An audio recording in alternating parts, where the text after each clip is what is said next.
All right, welcome back to the upcoming. I don't know.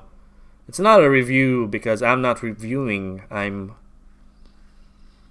merely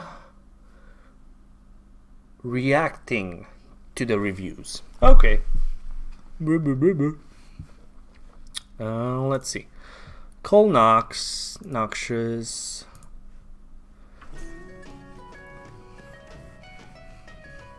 Greetings, ladies and gentlemen, and welcome to Hello, senpai. In this one, I'll be talking about some of the new Witchwood cards that were announced just today. We had a stream with some reveals for new cards. I mean, again, it's not a huge amount. I think this totals up about 1/6 of the entire expansion. Yeah, So, that's about it. Not much information has come out as far as all the mechanics. Yes! I love Noxious for being so straight up in your face with everything. And this is the part I think where he will talk about exactly what I said before, where he's saying about I want to win big and it feels good when I win big that one time rather than winning all the time and not being, I don't know, a human with a soul. But there's some cool cards that have come out, and we'll start with the one that I was waiting for the most, Hagatha the Witch. So she's a shaman hero card, and as it turns out, they said they wouldn't be adding more hero cards to the expansion. So shamans are going to be the only one with 2 of them. I guess Jaraxxus does count for warlocks as being an extra one, but when it comes to getting sort of a I think that's a good approach. or like a Death Knight-ish type card, shamans are the only one with it. They've got their own Thrall Death Tier, which is the Death Knight, plus the Hagatha the Witch. So when she comes in for 8 mana, she gives you 5 armor, like you'd expect, to let you survive, and she deals 3 damage to all minions, which is interesting. That's cool. But I mean, It's a board clear. ability in and of itself. Kinda. Hero power is where things get really weird, because for 0 mana, it's basically a passive hero power. After you play a minion for the rest of the game, you're going to add a random shaman spell to your hand.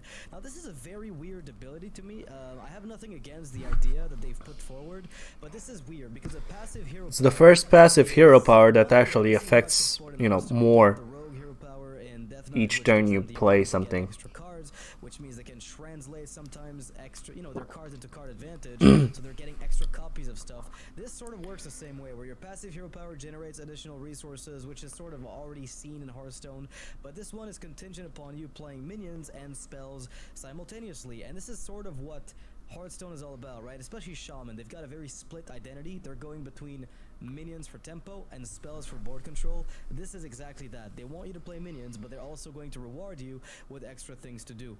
The thing is, what is an average shaman spell? It's better when it's not automatically cast, like from Rune Spear. Definitely not. But it's also not There's the legendary weapon I was talking about. From Totemic Might and Ancestral Healing all the way to Volcano and maybe Lava Burst or Bloodlust. You might not need Bloodlust if your board is not filled up. So really my question is, how good really is Hagatha's hero power? I think there's a lot of potential lurking there. I think it's got the potential to be one of the better shaman cards that's ever been made as a result of how, if you build a control-ish deck with Jinnu Water Speakers, the ability to Bows the Jinnu using Spirit Echo to get extra copies of them, then you generate more value. I want to make a note on this. I love the fact that his reviews are like the ones that I'm most excited about seeing. Trump and Kripparrian are the guys that talk about value. Kripparrian talks value on another kind of style because he looks at cards that also influence the arena meta like a lot.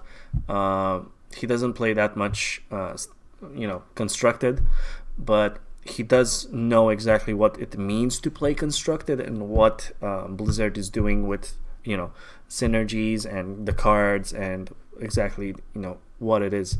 Also, he has a really interesting thing that he does. Like each expansion, he does the 35 legendary cards deck, which revolves around Prince Malchezaar giving you 5 random legendaries to start with. So that is purely a meme deck, and I love him for that. I think that is one of the greatest things. I do that from time to time, not as professional as him, but it's definitely cool to see things like that.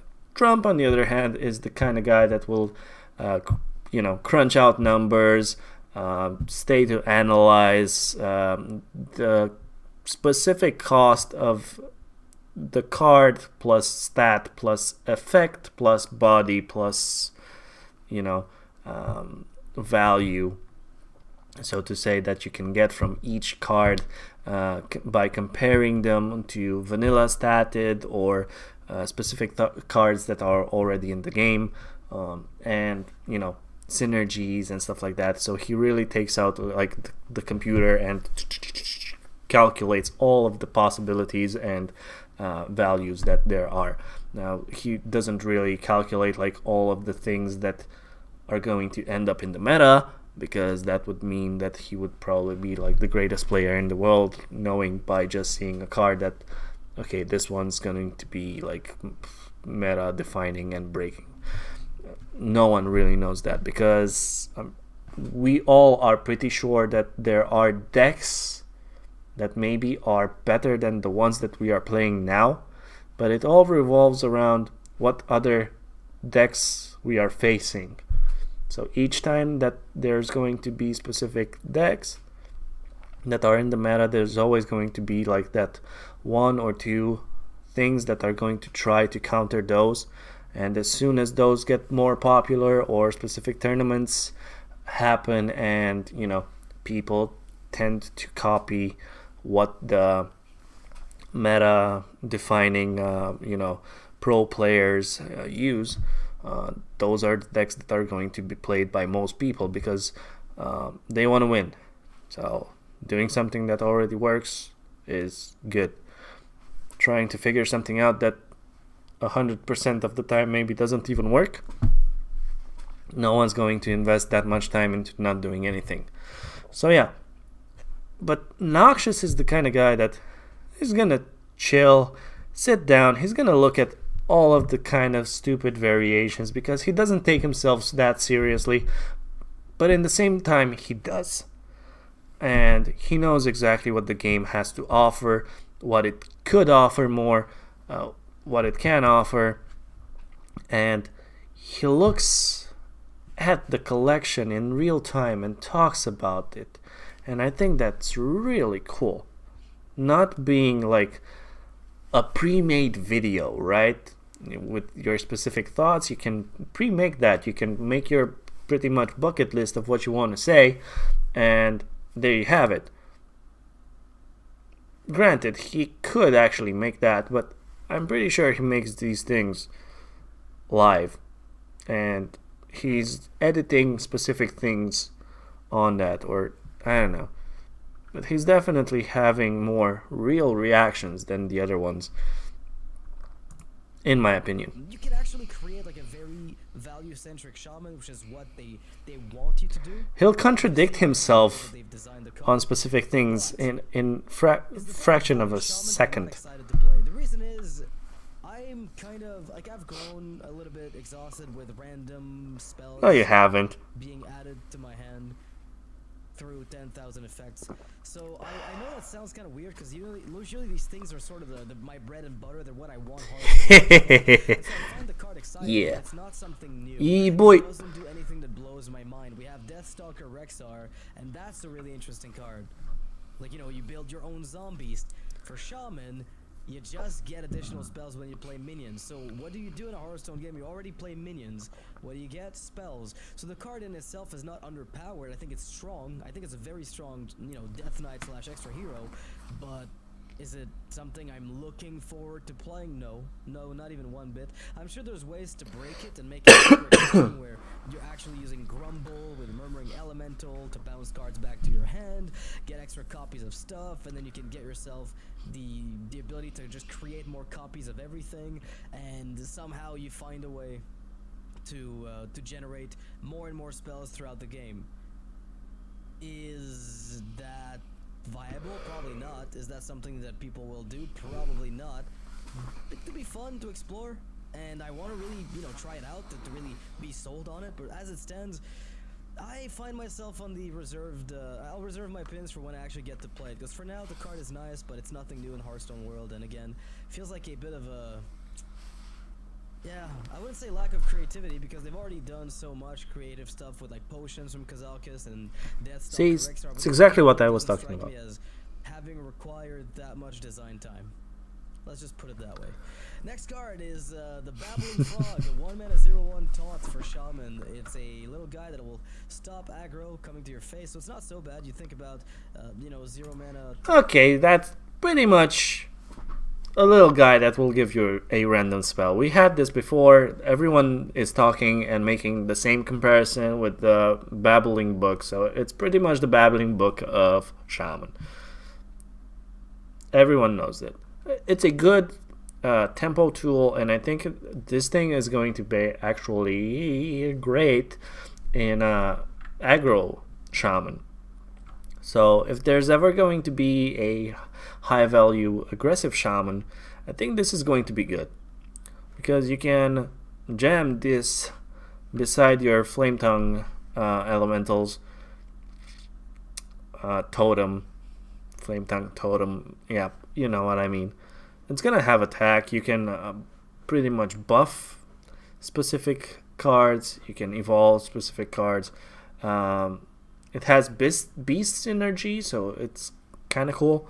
And it's gonna give you a random spell, so it's not bad. I think that's gonna be good. Now, okay. The archetype, but I think is going to be a big reason why we actually think the archetype is good late game in value generation. So, next card we've got is a Hunter Legendary, 4-mana 3/6, so decent stat line. Really can't underestimate. So the Hunter Legendary. Cards with that stat line have been found in Priest and Shaman. We've got the Genie Water Speaker that exists in here for self-healing, which is pretty beefy. We have in Priest of the stat line is good. No one's saying that it's not. So this stat line is extremely potent. Water Elemental was the OG 4-mana 3/6 that everybody probably remembers at this point. So not too many cards with that stat line were ever printed in Hearthstone. And the Hunter's getting their own. Their other minions are going to get Rush, which means they're going to get a charge that doesn't let them go face, so they can extract trades. So which 5-drop do you want to play that has Rush in Hunter? There aren't many of them, but there's this. I don't think we know that about that. People are saying this is going to be a good combo. I'm not seeing it. I'm definitely not seeing it. The big upsides, I'd say, of Houndmaster Shaw is that you get to dictate trades. Yeah, I mean, that's good with the trading, but I don't know. I guess we need more cards to see exactly if this is going to be a thing. This is pushing a little bit like Control Hunter. We did get the whole close the walls on you. I don't know. What was that trap name? Master Shaw, Grim Patron, attack, then you Grievous bite the guy, or you just ping him with some weird. It's definitely not gonna be an aggressive hunter. Generate this insane Grim Patron board all over again, and it just makes no sense at all. But what the hell? And then it kind of counteracts with trying to have charge minions anyway. Fun Grim Patron Hunter, but otherwise, I don't really see this being, too crazy of a synergy card. I think it's just a solid card, and if it is played, it's going to be because it's just good, right? And possibly just because it's good with Spellstone, because it curves so nicely into it, that you're going to have a great time. Again, there's a lot of unknowns going forward. We don't know what other 5-drops might exist in Hunter, so there might be a case of us getting some weird beast for Hunters that turns out to benefit from being rushed out. What I want to say is that I think it's kind of cool that Hunter is getting really flavorful cards. First of all, the Hounds, the Mastiffs, or whatever they're called, having the Houndmaster in there, and specific other cards, Unleash the Hounds and stuff like that. I think, and Hounds actually represent a really good, theme with hunters, because even in real life there are a lot of hunting dogs that help people on their hunt. Let's not get into that because I don't know, Scratch that. But yeah, it's definitely nice to see. I would like to see more, synergy based themed cards, so to say, that really shine through and represent, the theme of Hunter. So the dogs, I think the dogs are definitely cool, and dogs should be able to charge or rush, so that's kind of cool. But I don't think, it's gonna be definitely more control style. Control Hunter is going to be a thing eventually. It works pretty well with echo cards as well, where you just give a cheap echo the ability to double up the rush, where you can something. Let's get to the next card. Interesting card, nothing too crazy springs to mind. Rotten Applebaum. Rotten Applebaum. 5 and a 4/5 with Deutsch. taunt, like stat-wise, definitely not one of the worst taunts we've ever seen. When you look Baum at, is just tree in German. What's his name? The booty bay, the triple. So booty rotten bay apple bodyguard. tree. This guy's bad. So a taunt wants to have higher health and attack. We're not gonna listen to everything that he has to say about this card specifically. He talks a lot about the cards. If you want to see the in-depth video, please check him out. Check him out for all of his stuff. I'll be doing the whole announcement at the end. But let's talk a little bit about Rotten Applebaum. It's actually not a bad card. It is actually a decent card that anyone can use. And I'm going to be going again to the whole wild side. We already got Sludge Belcher there. Having Rotten Applebaum and Sludge Belcher in specific decks, in the Zoth decks, in wild format, is definitely going to be interesting. I think this card is good. Even in this format, it's silenceable, but I do think that people are going to be facing higher threats than a 5 mana 4/5 taunt that restores a little bit of health. So they might be really skeptical about using their silence effects on specific minions. However, if this thing draws out your opponent's silence and you still have some big threats in your deck, you're not sad that they use the silence on this guy. It's still a 4/5, so it's decent. It's only one more mana than the Yeti, which is a 4/5 for 4. So yeah, Chillwind Yeti was the baseline of 4 mana 4/5, so 4/5 is actually good. Even if it's for 5 mana, it still has taunt. So for 1 mana getting taunt,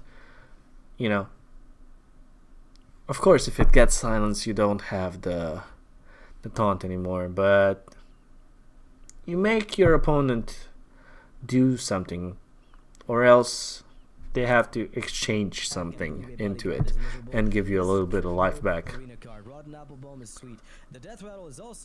See, he's going to compare it with Sludge Belcher. The apple bomb ends up just restoring health to your guy, which is pretty sweet. It's not necessarily the best use of your turn 5, but it's going to be a pretty good one in Arena, and I wouldn't be surprised if some people tried to make this work in some fringe, warrior decks that are trying to go back to the Quest the Quest Warrior days in Wild. He said Quest Hunter decks. Quest Warrior. See, he does do the mistakes. He's real. Real! Still not too convinced by the power level of it, but who knows? Maybe it just turns out to have this amazing effect. We've already seen cards like Hello, Joy. Played. Granted, they tend to be usable on turn 1. They're great tempo. This isn't. But if health restoration stacks up enough, then yeah, you just get enough cards that restore health, and suddenly you're just unkillable, and you transition into those late game turns and always take wins off of your opponents. So I could see this team playing constructed. Then we've got the Druid spell, Witchwood Apple, 2 mana. You add 3 2/2 treants to your hand. So you pay 2 to then add 6 mana worth of stuff to your hand. You increase your hand size. I'm gonna let him talk because I completely agree with what he's saying. Giant, right? I have a lot of stuff in my hand. Life is cool. Druid. I think this could be a thing. Adding three cards to your hand for 2 mana or 2. Hand Druid is going to be a thing, and he's gonna get more stuff. A lot of card draw from this. It doesn't seem like much, but it's a really big factor when it comes to using Twilight Drake and Mountain Giant. So Hand Druid already looking a little bit better than it did before. Doesn't mean you want to skip Wild Growth over this, right? Like, I don't think you want to play this over Wild Growth, but they are giving us a new tool as well to synergize with it in Whispering Woods, which for 4 mana lets you summon a 1/1 Wisp for each card in your hand. So you play turn 2, get 3/2/2 Treants, turn 3, do whatever it is you feel like. I don't really care what that is, because at that point you've got no other play as Druid than maybe a Wild Growth. Turn 4, off you go, jam a bunch of Wisps. Say hello. And, Look over here. lose them Hello. to Volcanic Potion or something. Hello, I am Joy. Kind of cute, but Druid needs to start packing a lot of punch to make them sweet. It reminds me of all the attempts at making wisps. And she's gone. Again, I love the aesthetic. I think it's fantastic. We've got a wisp summoning card at 4, one at 6, one at 7, so you can have a full-on wisp deck. Technically, if you really wanted to, you could do that. And Druid's I really enjoy what he's saying about the whole treants and the wisps. I think that is definitely cool. And again, the whole wisps are in wild. But you can also just use the generic. The whole wild thing is gonna be really good. And Mark of the Wild, those Power of the Wild, those are all very nice buffs to put onto your guys. And if they stick, maybe sometimes you just. But I do think that Hand Druid is gonna be a thing.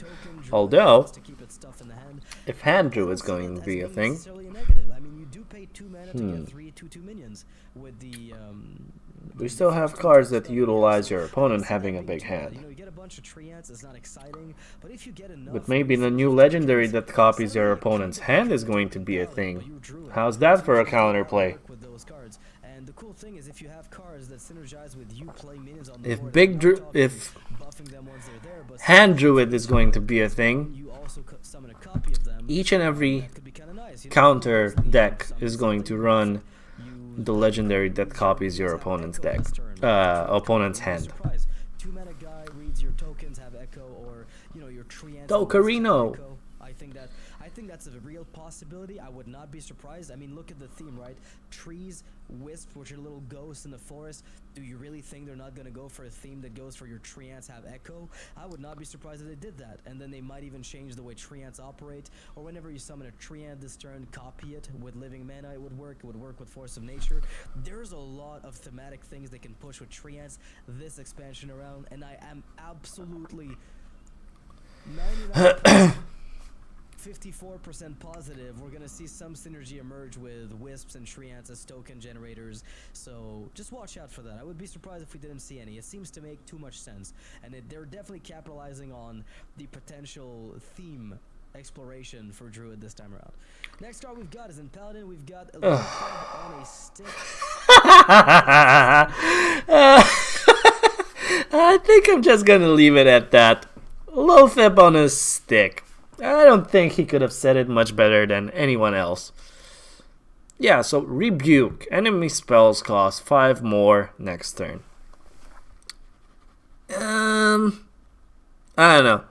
People are saying that it's a good card, but it's definitely going to be a situational card, depending, like, really depending on what it is you're doing and what it is you're facing up against. That's pretty much it. It's a lot worse than Loatheb, because Loatheb is also a 5/5/4/5, which is decent stats. It helps you generate even more threats on the board, not allowing your opponent to react to anything that you're doing. So that means that if you're ahead or if you're behind, you can pretty much dictate like some sort of comeback or some sort of push towards lethal or something like that. Rebuke doesn't really allow you to do anything else, only with the one card. However, it will allow you to, maybe you have one sort of really going all crazy with your board and sticking a lot of value in one turn on your board, and you just play Rebuke to make sure that nothing that your opponent has can actually meddle around, and then the next turn comes, and then you're able to maybe really buff your guys or utilize specific trades or go with a high damage burst. It's definitely interesting, but it's going to be situational, and it's going to be highly skilled, in my opinion, on players knowing when to utilize this. This is one of the cards that is going to be interesting to see in tournaments. Maybe there's going to be specific mage or druids, let's say, that utilize a lot of spells, or maybe Spell Hunter. If Spell Hunter is going to be really OP, then we might see a lot of Rebuke in the meta. Other than that, I don't know. I guess this is one of those cards that we're going to have to wait around and see exactly how things are going to evolve. Now let's go on to the other card and let him talk a little bit about that. Or absolutely mandatory and game-breakingly good. We'll see when it comes out, because this is very, very... It's pretty much what he said. Potential for a little spell.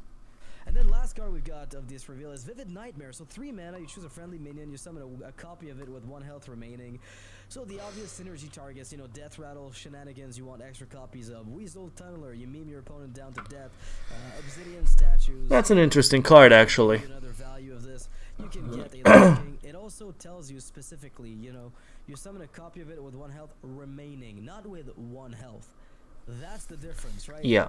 It's not summoning you a 1 health copy of the minion. It just summons one that you can heal back up to full. So you can start using cards like Binding Heal to heal them back up to full. You can start using cards like Circle of Healing to heal them up to full. You can do that. Now, does that mean it's going to be a viable approach? I don't know, but I could see this being just a powerful tool. You have, let's say, a 3 mana 2/8 in Deathlord. You play this, you copy another Deathlord, and then bam, you heal it up with bam. Heal. Then you have 2 Deathlords, pretty high health. It's gonna be a decent card. It might not be very competitive in the beginning, but I'm pretty sure that Priest is gonna utilize this card in some way. It's basically a potentially better version of Mirage Caller in, I wouldn't say every way, but yeah, kinda, because it will give you the attack points to the fullest, and the HP you can get up again by healing the minion, so it's definitely good. Maybe. Is it a card that I'm going to be slotting in my Priest deck automatically? No. Is it a card that has huge, crazy gameplay potential? Yes. Definitely. So if you're looking out for those crazy wonky combo cards to break, this is up there. It's up there at the top of I would say the food chain of potentially broken things. I'm not sure exactly how often. I'm pretty sure you're gonna find a way to make a meme deck with this, Nox. Potential. And last but not least, Glinda Crowskin, 6 mana 3/7 for Warlocks. Minions in your hand have Echo, so there's 1,000 things that are insane about this. But there's 1,000 ways in which this is just the worst card ever printed. See, I told you he's gonna contradict himself. We're not gonna let him talk all the way. He talks a lot about this card, like a shit ton. If you want to see that, check him out. What I'm gonna say is about Glinda. I don't know. It's an interesting card. It's definitely going to allow you to do some broken ass shit if it sticks on the board. I don't think like high combos are going to be that effective. I do like that Nox is going to talk about the wild aspect a little bit more regarding this card, because we do have Emperor Thaurissan over there, so you can get a lot of discards on the cards that you have in your hand, which allows you to do specific combos. Also, he's talking about the option of having a mill-based warlock with the little cute and evil little card that rips a card out of your opponent's deck and destroys it. I forgot her name here. I think he talks here about that. Let's see, Bran Bronzebeard. Yeah, he's talking about Bran Bronzebeard. Play Cold Oracle, which also works with Portal plus Glinda. This is where he's talking about the mills. Play Gnome Feratu. Gnome Feratu. There we go. The Gnome Feratu. With if they live for whatever reason, or if they've been discounted by Emperor Thorson and Wild. See what I mean? Emperor Thorhan and Wild. It's not bad. It's not bad. But still, I think this is gonna be a situational card. However, I see this in a more kind of like a zoo-based deck, but more mid-rangey, which allows you to play this card, and maybe you already have specific things on the board, because being a zoo-y kind of mid-rangey kind of style warlock, you're always going to be placing things on the board.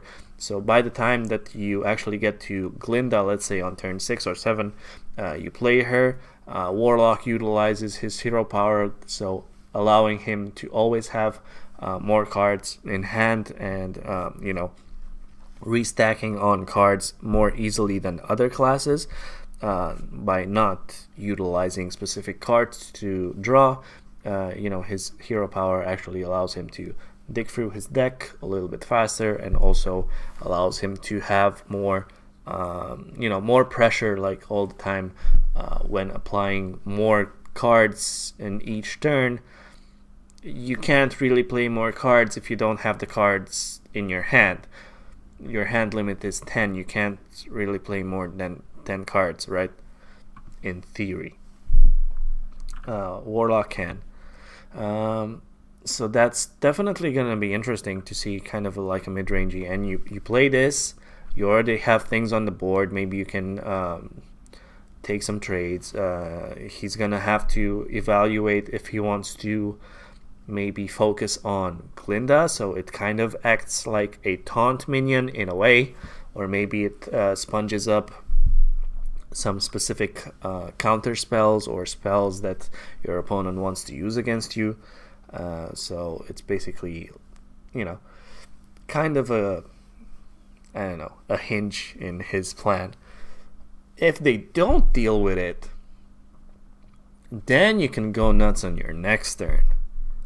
Because if you have a card, even if you have like one card, and it doesn't matter what card it is, as long as you can use it at least 2 times, as in the same card, and you get the echo effect on it, and you can utilize that, you already got your values worth. And this is where things are going to get busted and broken. Because if you manage to do this in one turn, and if you already get to another turn with Glinda on your side, things are just going to go like really uphill from that point on. So it's definitely going to be interesting, because you're going to be utilizing only one card and maybe refilling your board by just playing one card. And he has to value, again, either to deal with specific minions or either to deal with Glinda, losing a lot of tempo, and you having like a huge board going for a lot of damage.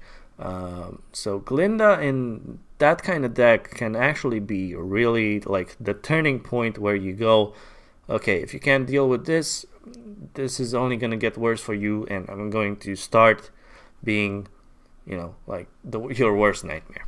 That's pretty much it. So anyway, guys, be sure to check Noxious out. His name is Noxious. As you can see here, his Twitch, Twitter, blah blah blah, Discords. You can check those out. Definitely check him out. He's a really cool guy. Caster as well on specific tournaments or occasions, depending. He does a lot of out of the ordinary meme decks, so to say. So not really high meta, really competitive, style decks. He's not afraid to use ideas that you throw at him. So if you have a specific idea that of a deck that you want to try out, he will actually be more inclined, rather than other people, to try certain things out and actually have, a blast and a lot of fun doing that. So I'm just gonna let him say his specific outro that is really characteristic of him, and I really love the guy. Definitely check him out, and yeah, I'm gonna let him do the talking. Every single game I play, so that's definitely something I'm gonna be exploring. I want to let him finish that. Which is, one of the pipe dreams of any Hearthstone player that is looking to win big. Oh, this is where he says the things that I wanted him to say. If you play Cold Light on top of that, you also get additional. Okay, everyone shut up and listen to what he has to say. I don't Even know me. about that, but if there's any one-sided mill that's ever existed, the most efficient one definitely is Gnome Fairtooth. There's no argument. And I like mill decks, but Rogue is losing a lot of its good mill tools with Cold Light going to Wild. So it turns out maybe the way to play mill is to go Wild, play Rogue, play Warlock, and actually try to break an Echo Synergy Gnome Fairtooth deck, which is, one of the pipe dreams of any Hearthstone player that is looking to win big instead of winning consistently. And I'm definitely in the category of players that wants to win in a flashy way as opposed to winning every single game I play. So that's definitely something I'm going to be exploring. I don't know what you guys' thoughts are on these cards. If you have any ideas or synergies that I didn't highlight because there's so many of them that are potentially lurking there, I'm interested. If you've got anything, please do share in the comment section below. I'll be looking at some comments to see if any cool deck ideas come out for the advent of the new expansion. And until the next video, as usual, you know the drill. May the fun and the luck be with you. Hi, welcome to the stream. You can call me Doctors. Now we will play Hearthstone, even though my deck sucks. Nice. Something died. Warlock. Holy fucking hopper!